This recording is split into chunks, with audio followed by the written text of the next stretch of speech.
Ça, c'est une parcelle qui s'appelle le cornouiller. Le cornelier, on dit cornouiller, mais c'est le cornelier. Et là, il y a l'arbane.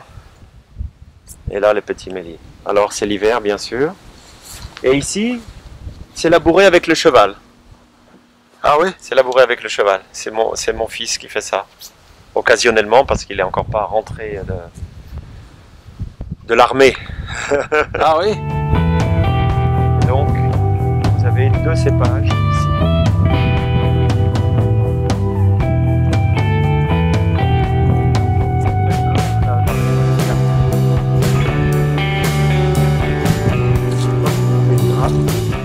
Et vous voyez que les rameaux sont assez fins. C'est un cépage qui est un peu maigre, qui est très austère, qui est un peu cistercien. C'est la plus difficile de travailler, c'est l'arbane. Oui, oui. Et en plus, il est assez fragile parce que quand les rameaux poussent de façon horizontale. Ah ouais. Et quand on passe dans la vigne, on casse le rameau parce que souvent c'est le rameau qui porte le raisin, qui est plus lourd. Et alors ça casse. Donc c'est encore une perte de récolte. Et là, donc vous avez, on voit la différence de bois. Hein. Ici, le petit mélier, le bois est plus blond, Oui, plus jaune, plus cuivré. Et ici, l'arbane, le bois est un petit peu plus rouge. Mais ce sont des cépages blancs. Voilà, donc ça c'est cultivé en bio. Ici aussi, le cornouiller qui est en pinot meunier. Et la grande cendrée, c'est de l'autre côté. On ne le voit pas d'ici, c'est sur l'autre colline. Ici, c'est de l'argilo-calcaire. Donc c'est du Jurassique kiméridien. Très très calcaire. Il y a beaucoup de pierres, hein, de beaucoup de galettes. pierres. C'est le même sol que Chablis. Vraiment le même sol que Chablis. Vous êtes quelle génération de drapiers? Ah, alors moi je suis la 7e génération.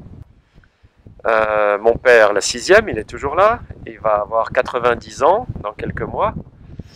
Et mes enfants, donc ça sera la 8e, depuis 1808. Et l'arbane avant, peut-être qu'il y avait. Hein.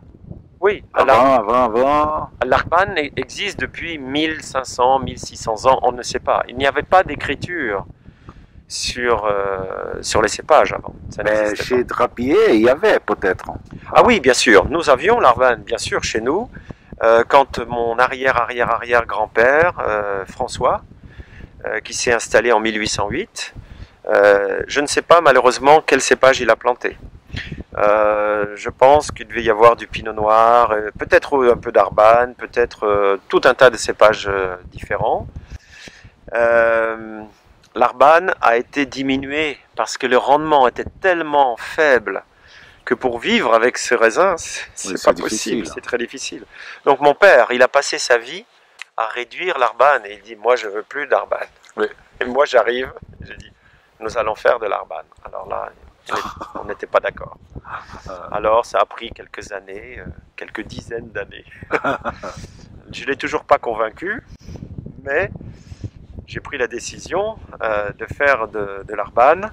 Et aujourd'hui, il est quand même content parce qu'il boit le quatuor. La décision, ça a été à vous. Ah oui, c'était moi en opposition avec lui, mais ça c'est la discussion des générations, c'est oui, normal. Oui, c'est normal. Et maintenant, il en boit, donc il est content de ce champagne. Mais il en boit pas trop, hein, parce qu'il y en a pas beaucoup. Hein. Oui, 3000 bouteilles.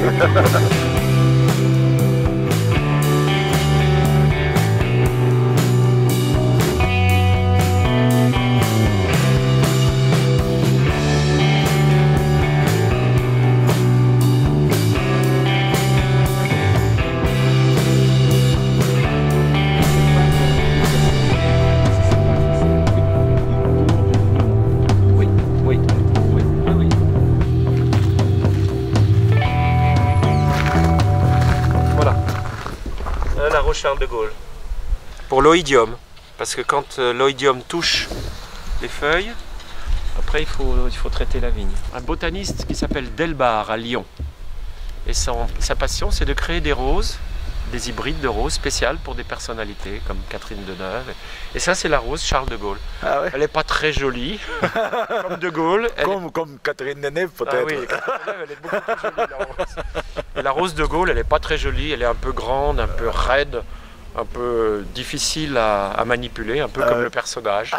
Super. Mais elle est très utile parce qu'elle nous aide à vérifier les attaques de maladies sur les feuilles de rosier avant de traiter la vigne.